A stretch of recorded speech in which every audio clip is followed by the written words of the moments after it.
살면서 우리는 의문에 빠질 때가 많습니다. 많은 것들이 있지만 하나님이 우리를 사랑하시는데, 구원받은 자기 백성을 사랑하시는데 왜 하나님은 고난을 허락하실까 하는 것입니다.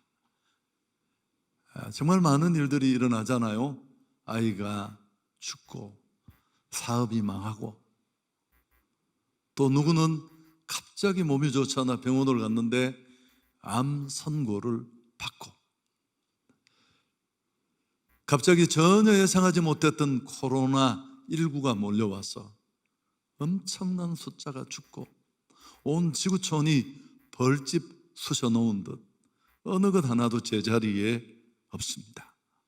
여러분, 도대체 왜 이런 일은 일어날까요? 우리는 그때마다 항의하듯 하나님께 묻습니다.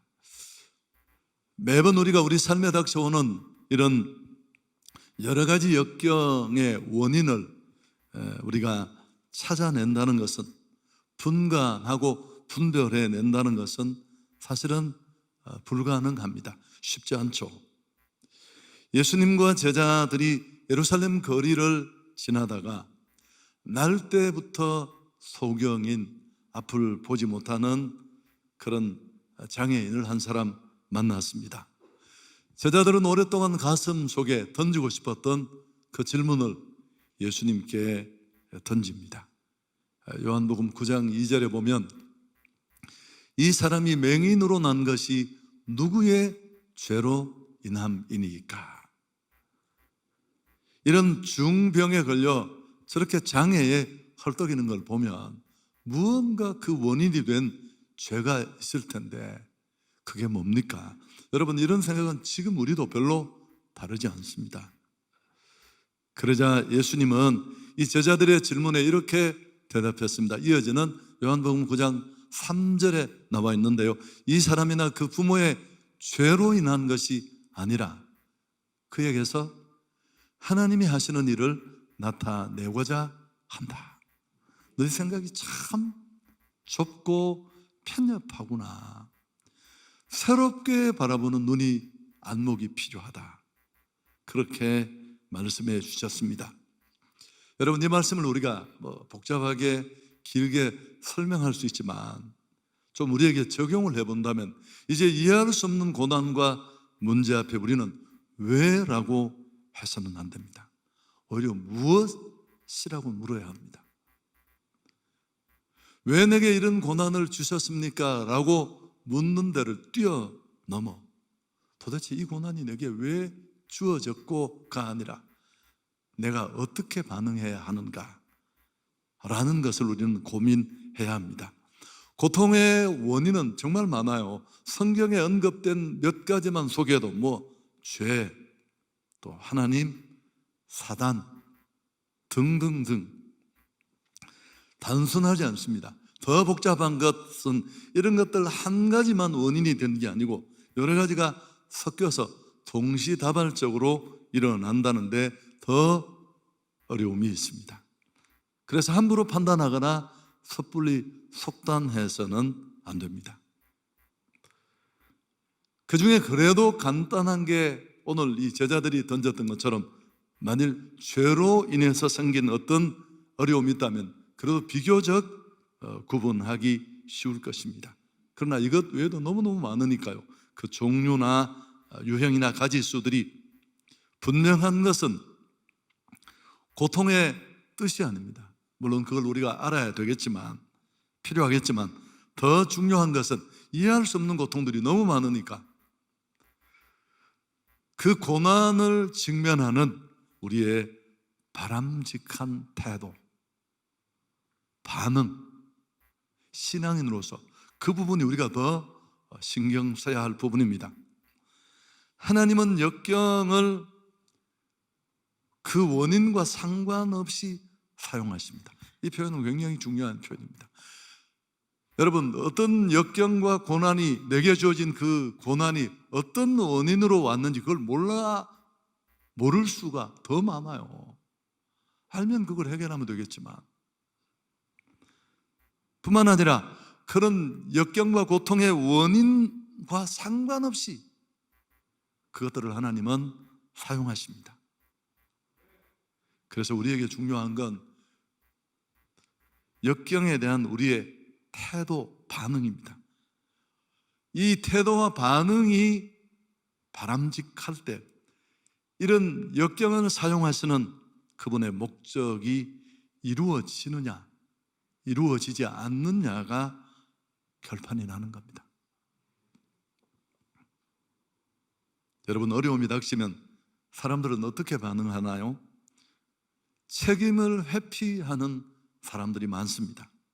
갑자기 시련이 찾아오고 기막힌 어려움에 던져지면 가장 일반적으로 많이 일어나는 반응은 다른 사람을 탓하는 겁니다. 길에서 가끔씩 일어나는 접촉사고 현장을 보면 항상 그렇지 않습니까? 아니, 깜빡이 넣었느냐고. 여러분, 가정에서 부부 간에도 마찬가지입니다. 책임 전가하는 모습은 일반적인 모습이에요. 일이 잘못되거나 곤경에 처하면 남을 탓하는 버릇이 죄성을 가진 우리 안에 있습니다. 이게 역사적으로 아주 뿌리 깊은 죄예요. 아담, 하와 때부터 책임 떠넘기기는 우리에게 너무너무 익숙한 겁니다. 마리아가 마르다에게 보인 반응이 무엇입니까? 오라비 나사로의 죽음 앞에 황당해하면서 예수님이 여기 계셨더라면 좋을 뻔했는데.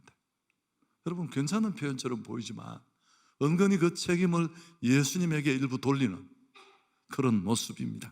광야의 이스라엘은 걸핏하면 하나님과 지도자들을 탓했습니다.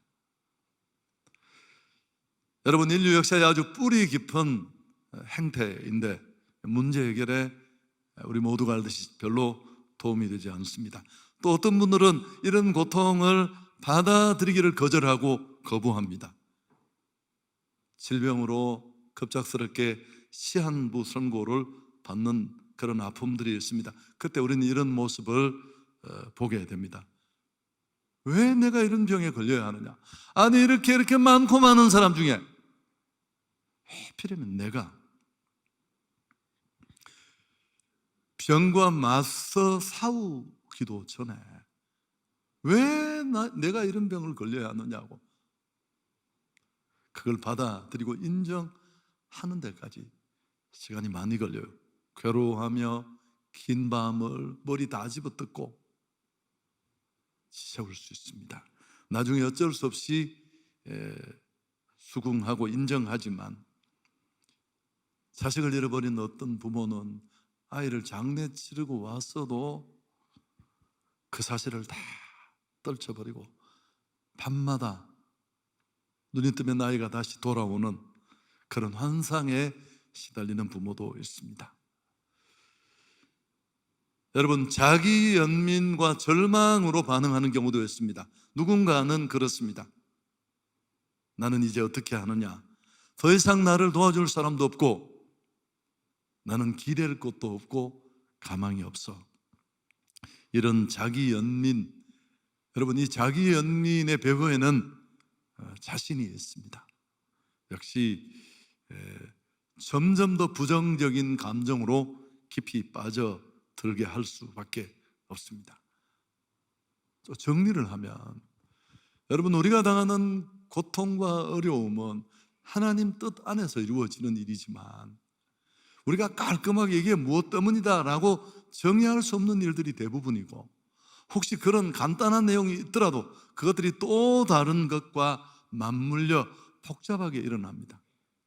고통의 뜻을 매번 찾는 것도 필요하겠지만 더 중요한 건 이해할 수 없는 그 고통까지도 사용해서 일하시는 하나님을 바라보면서 우리는 바람직한 그런 반응을 해야 하는데, 상황이나 고난 그 자체보다 직면하는 우리의 자세가 무엇보다도 중요합니다. 자, 오늘 요셉을 보면 요셉은 다양한 각도에서 우리에게 귀감이 되고 또 은혜가 됩니다만은, 그런 면을 좀 살펴보면 요셉은 긴 시간 고통을 당했습니다. 몇 년이나요?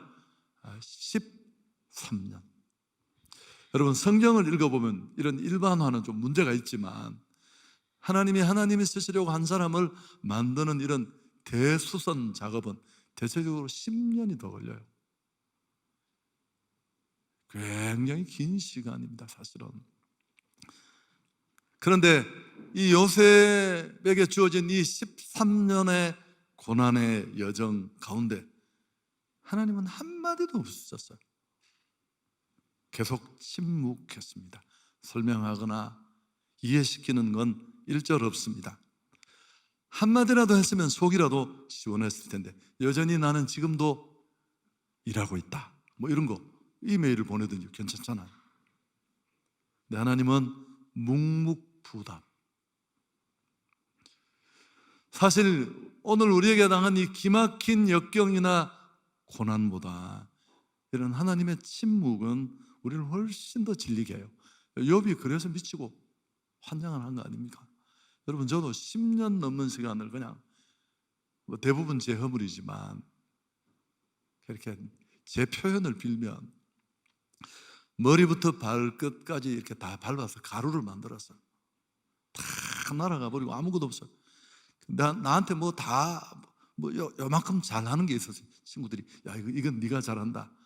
그 나도 인정하고 대부분 수긍하는 장기 같은 것조차도 그냥 처참하게 아무것도 할 수 없는 정말 바보로 먼지처럼 날려버려요. 자존심 그런 거 약에나 쓰라고 하십시오. 여러분, 이렇게 아무 답도 없이 이런 시간이 계속 길어지면 수렁으로 점점 빠지게 되면서 어떤 생각을 하게 될까요? 하나님은 정말 내게 관심이 있는 거야? 나는 혹시 버려진 자는 아닐까? 아니, 괜히 우리끼리 존재하지도 않는 하나님을 추억하며 기대하며,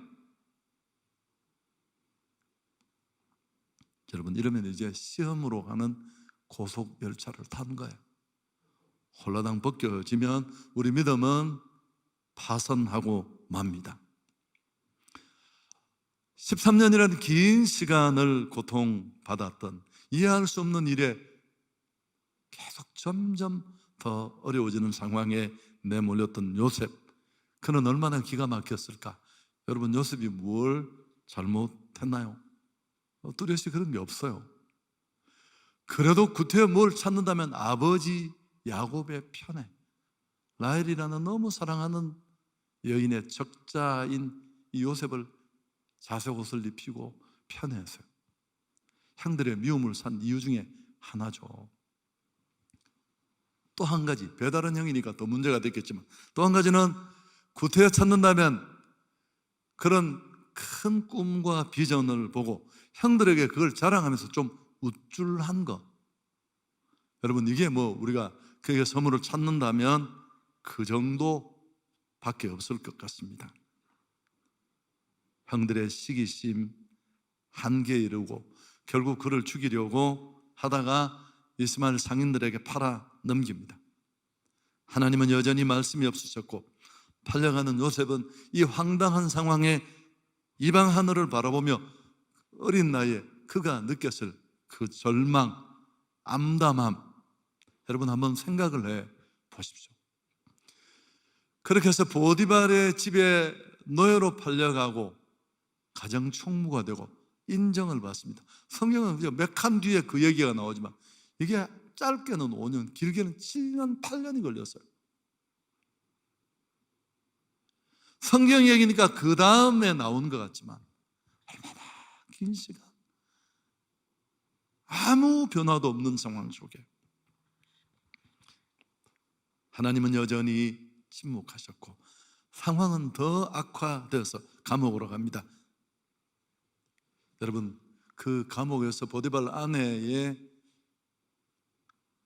뒤집어 씌우는 죄로 그는 감옥으로 가는데 거기서도 최소한 2년에서 역시 7, 8년의 시간을 보냈다는 사실. 성경이 이어지는 것처럼 그렇게 순식간에 된 일이 아닙니다. 그 기간 동안에 누가 그의 신변을 대변해 주거나 누가 면회를 와서 방문해서 격려해 주거나 힘을 주거나 이런 일 일절 없었습니다. 여러분, 이 기간을 다 차근차근 우리가 느끼면서 추적해 보면 하나님은 요셉을 완전히 잊으신 듯 보여집니다. 그렇지만 요셉은 어떻게 했습니까? 요동하거나 흔들리지 않았습니다. 창세기 40장 보면 거의 창세기 마감해가는 부분인데, 떡 굽는 관원장과 술 맡은 관원장이 이상한 꿈을 꾸고 막 불길해서 잠을 못 잘 때 요셉의 소문을 듣고 그에게 꿈 해석을 부탁하니까 그가 그 앞에서 뭐라고 말합니까? 이 기막힌 상황의 끝자락에 그는 이렇게 말합니다.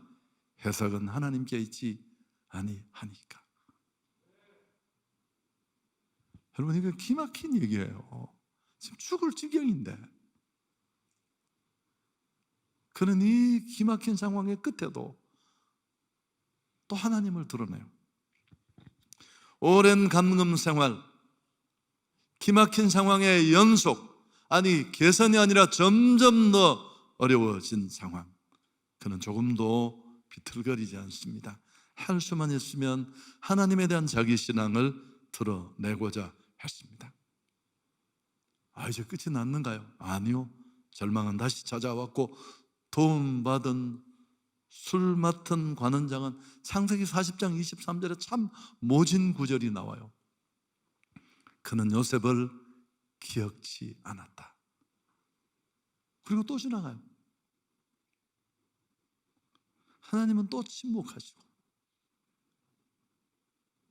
그래서 13년이란 이 시간 동안 이런 일이 계속되었습니다. 요셉은 분노하거나 하나님을 원망하지 않았습니다.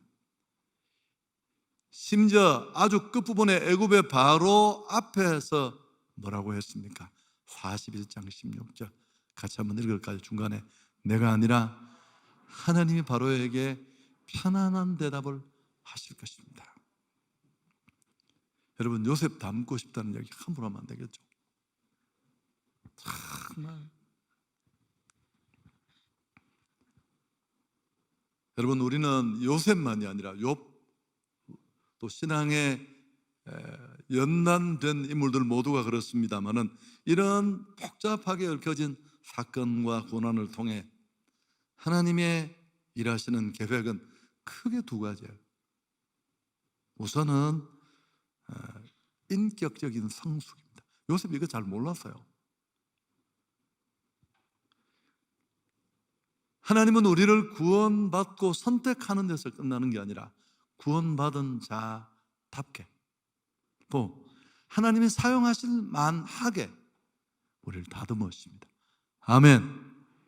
그 작업이 필요해요. 에베소서 1장 3절 4절 같이 한번 읽습니다. 찬송하리로다. 하나님 곧 우리 주 예수 그리스도의 아버지께서 그리스도 안에서 하늘에 속한 모든 신령한 복을 우리에게 주시되 곧 창세전에 그리스도 안에서 우리를 택하사 우리로 사랑 안에서 그 앞에 거룩하고 흠이 없게 하신다.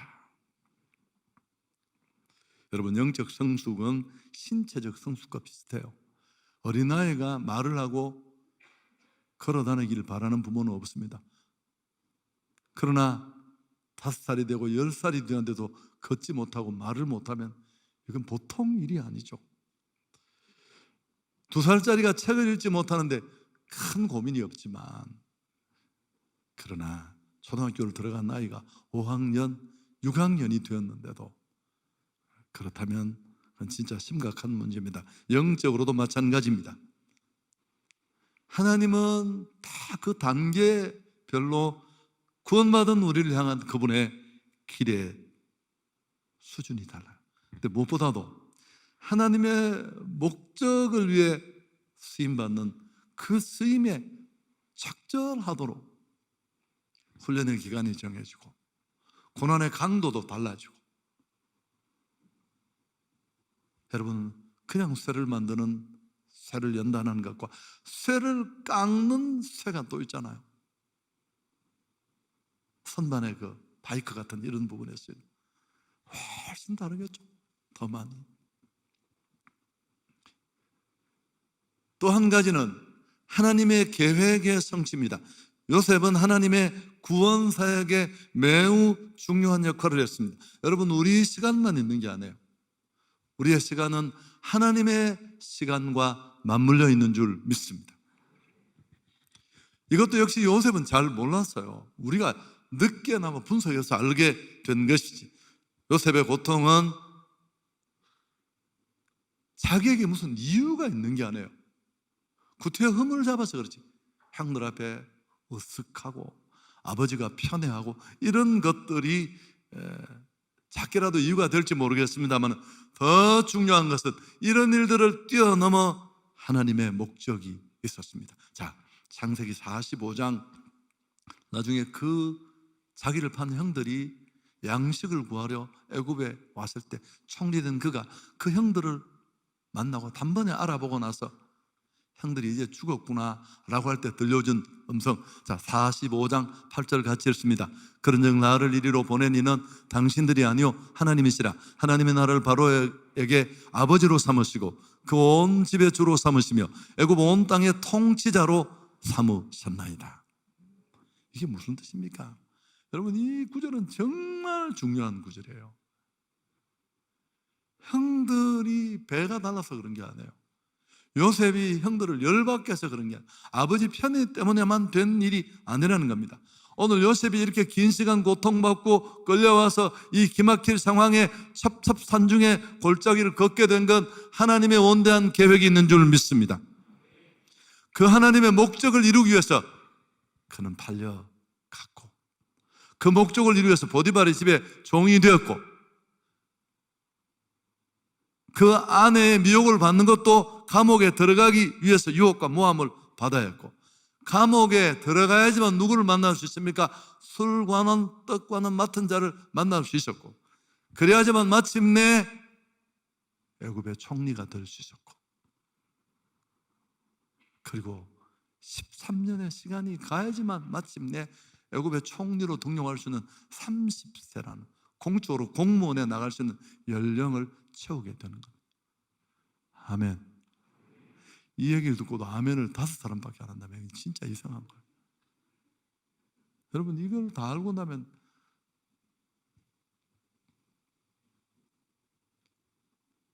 단순히 애굽의 총리가 되도록 그를 출세시키기 위해서 하나님이 그렇게 하신 게 아닙니다. 온 인류를 구원하기 위한 하나님의 엄청난 계획과 섭리가 있는 줄 믿습니다. 그가 애굽의 총리가 되므로 근동 지방의 기근으로부터 많은 사람들의 목숨을 구할 수 있었습니다. 그리고 그가 총리가 되어서 미리 자리를 잡고 힘을 가지고 있기에 하란에 있던 이스라엘이 애굽 땅 고센으로 옮겨올 수 있었고, 그들이 거기서 큰 민족을 이루고 다시 나올 수 있었고, 모세를 통한 구원과 출애굽의 역사를 이루게 되었고, 마침내 그 연장선상에 메시아가 오시게 된 줄 믿습니다. 여러분, 이게 다 연결되어 있는 거예요. 그의 파란만장한 삶은 요셉 자신 행위의 결과이기만 한 게 아닙니다. 하나님의 뜻을 이루기 위해, 곧 인류를 구원하시기 위한 하나님의 목적과 함께 맞물려 있다는 사실입니다. 제가 철야에 오랜만에 왔더니만 참 여러분이 뜨겁게 찬양해서 무척 기분이 좋았습니다만, 설교 듣는 눈은 좀 약해졌네요. 이렇게 이거 별로 어려운 얘기도 아닌데 약간 생각을 해야 되죠. 하나님이 그렇게 하신 것입니다. 하나님이 함께 하심으로 그가 그렇게 된 겁니다. 그가 당한 그 숱한 어려움과 고난, 특히 형들에 의해서 노예로 팔려가게 된 것, 이 기막히고 억울한 사건, 사실 알고 보니까 기막힌 것도 아니에요. 하나님의 뜻을 이루는 축복을 쌓는 길인 줄 믿습니다. 이게 다 하나님 섭리 안에서 된 일이에요. 우리가 봐서는 죽을 일인데, 그 성경은 뭐라고 말합니까? 그가 형통했다. 그가 형통했다. 그가 형통했다. 여러분, 이게 진짜 성령이 말하는 석세스풀맨의 모습이에요. 큰 차 탄다고, 연봉 많이 받는다고, 고난 없다고 안 해요. 자, 이제 정리를 하겠습니다. 자, 그럼 우리는 이런 상황에서 어떻게 해야 하느냐? 여러분, 정답은 너무 간단해요. 한번 따라하겠습니다. 믿음으로 반응해야 한다. 이해를 하려고 하지 마시고 그냥 믿음으로 가는 거예요. 하나님을 의지하는 겁니다. 우리가 상한 이 복잡한 상황, 기막힐 상황, 이해할 수 없는 상황, 점점 더 어려워지는 빡빡한 상황, 이런 상황과 비교해서 반응은 너무 단순하지만 이게 사실입니다. 요셉은 끝까지 신실했습니다. 하나님이 침묵하실 때 우리에게는 딱 한 가지 선택밖에 없어요. 뭐가 있겠어요? 뭐 전화를 할 거예요? 메일을 보낼 거예요? 하나님을 신뢰하는 것입니다. 여러분, 믿음으로 반응하는 것입니다. 끝까지 인내하며 하나님의 응답을 기다리는 것입니다. 욥도 그렇게 정금 같은 믿음으로 다듬어지지 않았습니까? 여러분, 하나님은 말은 없지만 침묵하시지만 그분이 가만히 계시는가요? 아니요. 요셉은 13년의 이 비참함을 떼내고, 아니, 이 비참함이 없었다면 이 빛난 영광의 자리에 이를 수도 없었고, 이 과정 중에 하나라도 빠지면, 벽돌 한 장이 빠지면 이 일은 불가능해요. 요셉은 자신이 하나님의 섭리 가운데 있음을 알았을까요? 잘 몰랐어요. 그렇지만 어렴풋이 이게 어쩌다가 당한 고통이 아니라, 이해할 수는 없지만 하나님의 섭리 가운데 되어진 일이라는 것을 그는 어렴풋이 알고 있었습니다. 우리 모두에게 오늘 이 설교가 여러분 눈에는 보면 전혀 기대하지 않았던 설교지만 이런 새로운 눈이 열리는 축복이 있기를 축원합니다. 자, 이제 고통에 대한 바람직한 반응을 얘기하고 마치겠습니다. 여러분, 역경의 통로가 무엇인지는 중요하지 않아요. 죄, 하나님, 사단, 아니 코로나라는 이 전염병이 찾아와서 하나님은 다 사용하세요. 이것들을 막 섞어서 그냥 목적만 달성될 수 있다면 배후에는 하나님이 계십니다. 바울의 생애를 보면 하나님은 그분의 목적을 위해 사단의 괴계도 사용하십니다. 특별한 경우를 제외하고 우리 대부분은 이 역경의 배후를 이해하지 못합니다. 욥도 모르고 당했고 세상을 떠났고, 요셉도 우리처럼 이렇게 선명하게 정리하진 못했어요. 나중에 많이 깨달았겠지만 그저 배후에 하나님이 계시다, 역경을 통해 하나님이 자신을 더 멋지게 다듬어 가신다는 것을 알았을 뿐입니다. 그래서 그는 부모 형제를 원망하지 않았고 자기를 판 그 형들을 향해 너 나쁜 놈이야 말하지 않았습니다. 그리고 뭐라고 했습니까? 벌벌 떨고 있는 그 형들을 향해 하나님이 나를 보내셨습니다. 여러분, 이러면 게임이 되는 거예요. 이제 누누이 말했지만 이해를 못해도 괜찮다니까요. 어떤 이유든 역경의 배후에 계신 분은 하나님이십니다. 그 유익을 위해 하나님이 그것을 어떤 방법으로든지 사용하신다는 사실을 알았다면 고난에 대한 우리의 태도는 달라져야 합니다. 자, 세 가지로 정리합니다. 첫째, 자기 위치를 확인하고 분명한 믿음에 굳게 설 수 있기를 바랍니다. 여러분, 우리가 누구예요? 하나님의 아들, 딸입니다. 말로만 아들, 딸이에요? 아니요. 우리가 죄인 되었을 때 하나님이 자기 아들을 십자가에 못 박아 죽이면서 엄청난 대가를 치르고 우리를 향한 그분의 사랑을 우리가 죄인이었을 때 분명히 보여준 하나님의 아들, 딸이 된 줄 믿습니다. 나는 성령으로 인친자고 내 운명을 결정됐고 하나님이 나를 위하면 그 어떤 것, 환난, 적신, 위험 칼, 코로나 의미 없습니다. 우리는 대단히 안정된 자리에 있다는 것. 두 번째, 역경 속에서 기도해야 합니다. 나를 돌아보면서. 이건 정말 바람직한 자세요. 내 안에 잘못이 있건 없건 자신을 돌아보는 기도는 정말 필요합니다. 건강한 그리스도인이 환난이 아닌 순간에도 나를 비춰보는 것은 너무너무 건강한 모습입니다. 선 줄로 생각하는 자는 넘어질까 조심하라. 여러분, 자빠져 있는 사람은 지가 자빠진 줄 한 번도 몰라요. 아니, 그런 생각 한 번도 안 해요. 교만한 사람이 자기 교만한 줄 알까요? 아니요. 한송교회는 내가 제일 겸손하지. 한송교회 나 없으면 우리 교회는 끝장나지. 겸손한 사람은 그런 생각할까? 언제든지 나는 교만할 수 있고.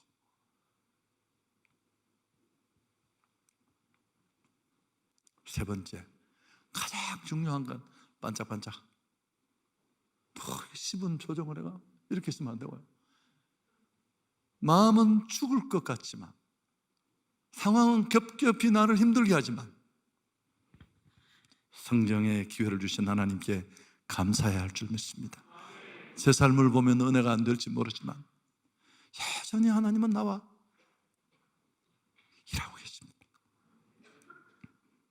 여러분, 이런 선언을 매번 해야 돼요. 하나님이 하셨고, 시작도 하나님이 하셨고, 하나님이 이루실 것입니다. 단순히 참아서는 안 돼요. 고통을 통해 자라나고 성장해야 합니다. 그리고 내게 주신 그 고통을 주신 하나님의 목적을 발견하고, 요셉이 보여준 것처럼 늘 그분을 드러내야 돼요.